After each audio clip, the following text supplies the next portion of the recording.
Hi friends, आज हम सीखेंगे डिफिकल्ट टू प्रोनाउंस वर्ड्स, यानी ऐसे वर्ड्स जिनका प्रोनाउंसिएशन बहुत ही डिफिकल्ट होता है। तो दोस्तों, मैं आपको बता दूं कि मैंने कैसे लिखा है प्रोनाउंसिएशन। हर वर्ड के सामने उसका फोनेटिक ट्रांसक्रिप्शन भी लिखा हुआ है और उसके सामने हिंदी में भी इसका प्रोनाउंसिएशन लिखा है, जिससे कि आप अच्छे तरीके से समझ सकें कि इन वर्ड का बिल्कुल सही उच्चारण क्या है। अगर आपको फोनेटिक ट्रांसक्रिप्शन सीखना हो, जो कि इंग्लिश टू इंग्लिश डिक्शनरी में अगर आप देखेंगे तो हर वर्ड के सामने उसका ट्रांसक्रिप्शन लिखा होता है, लेकिन हमको वो पढ़ना नहीं आता, इसलिए हम उच्चारण को सीख नहीं पाते। अगर आपको ये सीखना है तो मेरे चैनल पर मेरी एक प्लेलिस्ट है, उसका नाम है इंग्लिश प्रोनाउंसिएशन एंड फोनेटिक्स। उस प्लेलिस्ट में आपको आईपीए यानी इंटरनेशनल फोनेटिक अल्फाबेट के ऊपर मेरा वीडियो मिलेगा। अगर आप वो वीडियो देख ले तो आपको पता चल जाएगा कि फोनेटिक ट्रांसक्रिप्शन को कैसे पढ़ना होता है। तो मैं आपको एक एक करके सारे वर्ड्स के प्रोनाउंसिएशन बताता हूँ। जो पहला वर्ड है हमारा वो है TRANSIENT, और इसको हमको पढ़ना चाहिए ट्रांजिएंट। ट्रांजिएंट। अगर आप देखेंगे जी के बाद आधा अ है। अब हिंदी में आधा अ नहीं होता, लेकिन इंग्लिश में आधा अ का साउंड होता है और उसका नाम भी है, उसका नाम है श्व साउंड। श्व की स्पेलिंग होती है SCHWA। तो ये आधा अ के जितना ही यहाँ पर रुकना है हमको, इसलिए हम इसको पढ़ेंगे ट्रांजिएंट।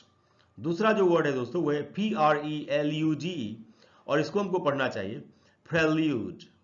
प्रेल्यूड। इसको प्रील्यूड नहीं पढ़ना चाहिए जैसा कि अक्सर हम लोग पढ़ लेते हैं, तो इसको पढ़ेंगे प्रेल्यूड।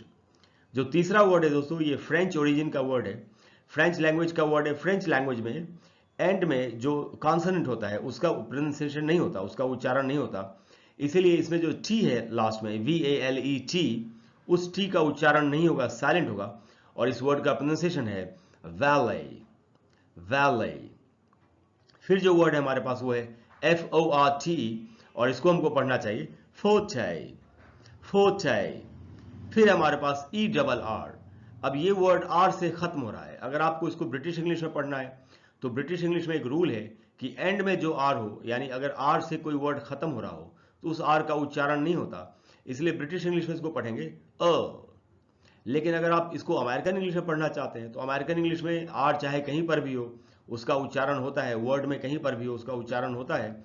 सिर्फ आपको you have to roll your tongue, आपको अपनी जीभ को रोल करना होता है और र को बोलना होता है। तो अमेरिकन इंग्लिश में इसको पढ़ेंगे अर, लेकिन ब्रिटिश इंग्लिश में पढ़ेंगे अ।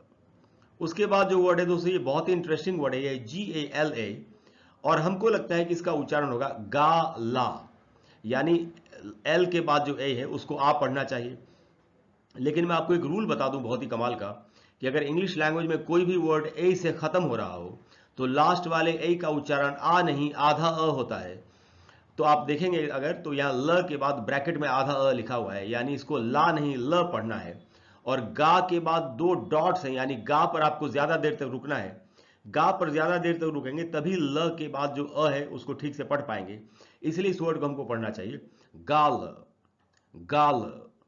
तो इसको गाला नहीं पढ़ के पढ़ेंगे गाल। अब दूसरे वर्ड से उनका प्रोनाउंसिएशन सीख लेते हैं।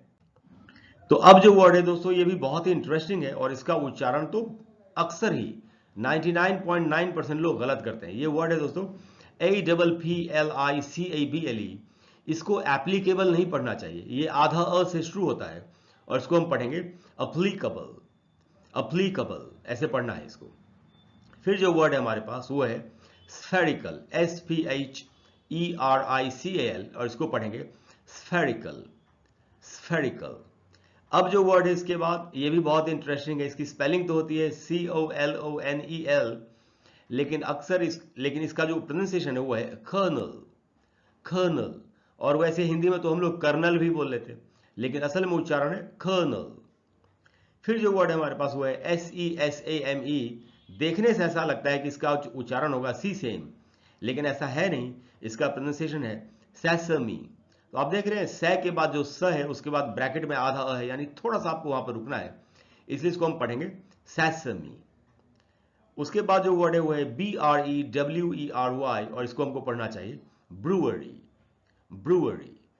और एंड में जो वर्ड है वो है CAVALRY, और इसको हमको पढ़ना चाहिए कैवलरी। इसको कैवलरी नहीं पढ़ना चाहिए, कैवलरी।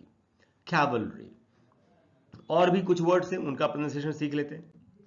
अब जो वर्ड है दोस्तों, इसका उच्चारण तो लगभग सभी लोग गलत करते हैं। ये है COMFORTABLE, और इसको अक्सर हम लोग कंफर्टेबल ऐसे पढ़ लेते हैं, लेकिन देखिए आपके सामने प्रोनाउंसिएशन लिखा हुआ है, इसको हमको पढ़ना चाहिए कंफर्टेबल, कंफर्टेबल, कंफर्टेबल। और फिर जो उसके बाद वर्ड है वो है DEFIBRILLATOR, और इसको हमको पढ़ना चाहिए डिफिब्रिलेटर, डिफिब्रिलेटर, डिफिब्रिलेटर, ऐसे पढ़ेंगे डिफिब्रिलेटर।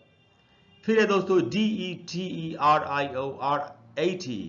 और इसको हमको पढ़ना चाहिए डिटीरियरेट, डिटीरियरेट, डिटीरियरेट। उसके बाद जो वर्ड है दोस्तों वो है EXPONENT, और इसको हमको पढ़ना चाहिए एक्सपोनेंट, एक्सपोनेंट, एक्सपोनेंट।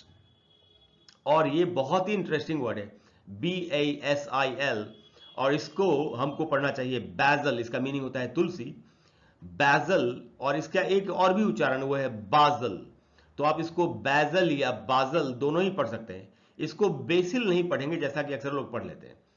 और दोस्तों एंड में जो वर्ड है वो है CHOIR, और इसको हमको पढ़ना चाहिए ख्वायर, ख्वायर। ब्रिटिश इंग्लिश में लास्ट वाले आर का उच्चारण नहीं होता, बट अगर अमेरिकन में इसको बोलना होता तो हम बोलते ख्वायर, लेकिन ब्रिटिश इंग्लिश में बोलेंगे ख्वायर, ख्वायर। तो दोस्तों ये आज के वर्ड्स थे, मुझे पूरी उम्मीद है कि आज के बाद आप इन वर्ड्स का सही प्रोनाउंसिएशन कर पाएंगे। आप जानते हैं मेरे चैनल का नाम है learn English online with Krishna. अगर आपको आज की वीडियो अच्छी लगी हो तो प्लीज़ वीडियो को लाइक करें, चैनल को सब्सक्राइब करें, शेयर करें, और बेल आइकॉन को प्रेस करके ऑल नोटिफिकेशन ज़रूर ऑन कर लें, जिससे कि मैं जब भी कोई वीडियो डालूं तो आपको पता चल जाए। Thank you very much.